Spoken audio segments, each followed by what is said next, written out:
Hello there! As promised in the previous video, today I'll be covering the new game made by Rebellion and Wushu Studio. I very much anticipated this title as I have really fond memories from the previous Sniper Elite series. I also remember them getting rather average scores by the users. So let's dive into their new product and find out whether those studios have implemented some improvements. Welcome to Sniper Elite Resistance Credible Review. Formation! Straight and level! Let's get this done and go home! Flag! Much earlier than expected! Forward! Forward on forward! We're going on!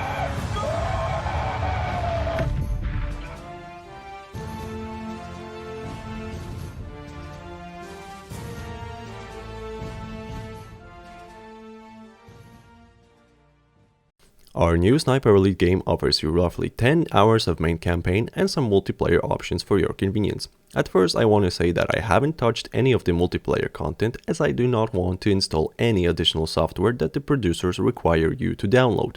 Therefore, I shall be talking only about the main campaign, which I think is the most important part of the game. If I wanted a multiplayer, I'd go play CSGO or League or something else entirely.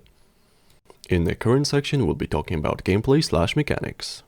I have to say that in terms of gameplay I was both filled with excitement and disappointment at the same time. Let's take an X-ray and a camera showing your bullet trajectory as an example. This mechanic is tremendously satisfying, but the lack of innovation and variety has dragged down the overall impression, hence the thumbnail, Microwaved Schnitzel.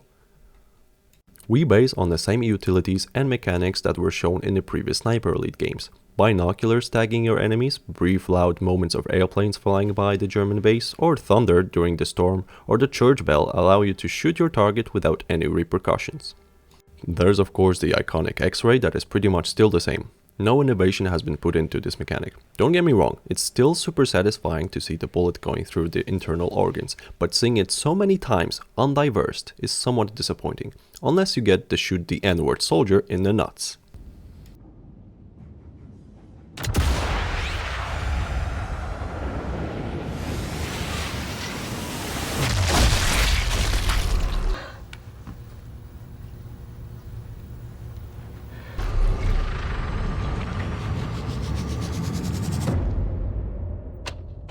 In the settings you can adjust the frequency of said X-rays, and there are also options for the aim assist and the scope UI. I went with the medium difficulty as it is the jack of all trades for all games I play.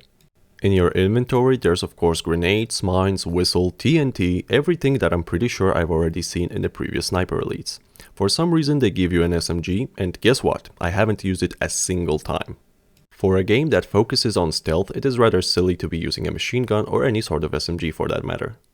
The so-called perk or talent tree is an absolute disaster. You probably want to unlock 1 or 2 perks and the rest of the talents are totally useless and boring.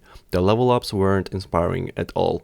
The game about sniper rifles and stealth gives you perks for health regeneration, health bars, some revival shit that was completely useless in my playthrough. In terms of fun, you have an option for eavesdropping on smaller groups and reading the descriptions on N-word soldiers. Some of them are quite amusing, so you should give it a try. Apparently, there are also posters that unlock some of the short side missions in the main menu, but I haven't really tried any of them out. Completing them awards you with some additional modifications to your weapons, but it's not motivating enough to make me stray from the main campaign.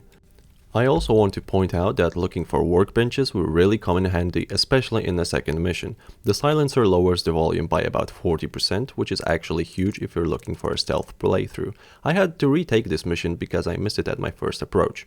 Workbenches play a huge part in modifying your weapons, but even with all workbenches unlocked, you still get only a few options to upgrade your weapon. As mentioned before, the SMG may as well not exist at all, no one would get hurt. Another unimmersive thing I stumbled upon is the amount of soldiers stationed in gigantic castles and gigantic German bases. At the end of the mission I only get about 60 soldiers killed. Now, it's debatable whether or not this could be resolved differently. From one point of view, it would be a lot harder to fight 3 times more soldiers, but having less than 100 German soldiers protecting a base is so ridiculous. At one point, after getting rid of dozens of enemies, I could traverse the entire map without breaking a sweat. If you thought it's the end of unimmersiveness, you are deeply mistaken.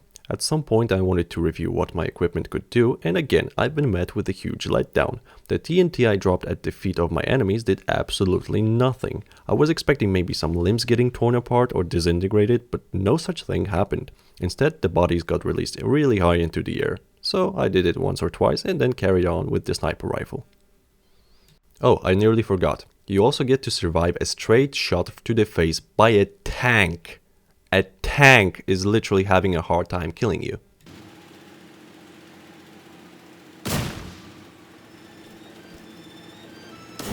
Bruh. Coming up next, we have the story. The story in Sniper Elite Resistance is, well, to put it simply, inelegant and straightforward. From the very beginning, we are told that we have to stop the N-word Germany and discover their new superweapon. And that would be pretty much about it. We get to see short cinematics at the start of the mission and after completing it. I wish I could tell you more about it, but the game's focus is entirely somewhere else. The story is just there out of necessity. Another thing worth adding in this category is the DLC mission for killing the H-word, leader of 1944 Germany. But guess what? It's hidden behind a paywall of about $6. And you guessed it, I'm not gonna pay for it. It's a pathetic jump for money. We finally get to talk about the graphics/performance. I want to address those faces as soon as possible. What the hell is even that?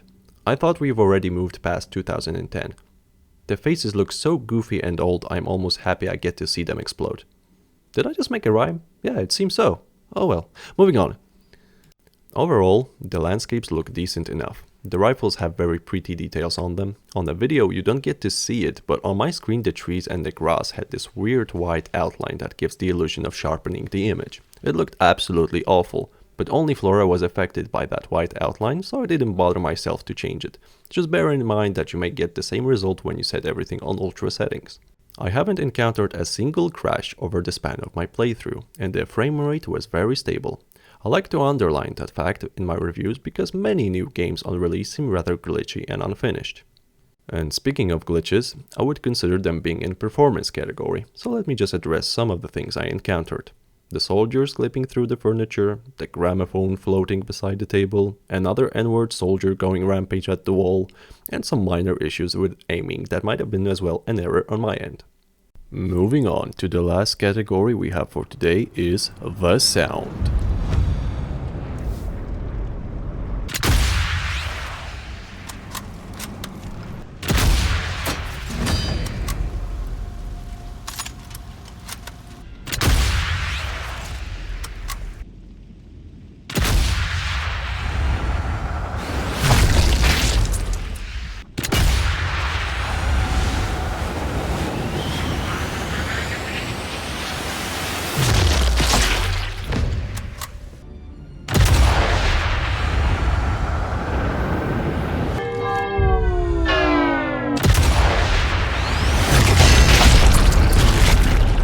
Nazis in the cafe.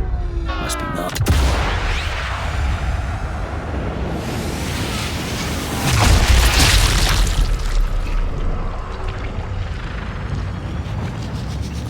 Excellent job.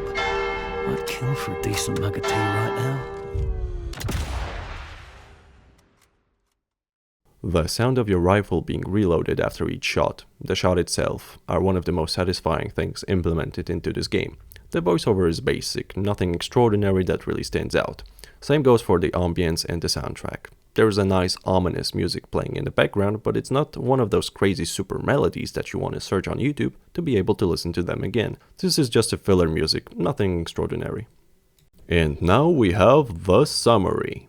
Sniper Elite Resistance turned out to be a short, repetitive, but satisfying game that you can play in Game Pass subscription for $12. Paying $60 for a product that gives you less than 10 hours of gameplay that is almost no different to his predecessor is a terrible jump for cash from Dimension Studios. Nevertheless, shooting N-word soldiers in the nuts accompanied by an X-ray is always a recipe for success.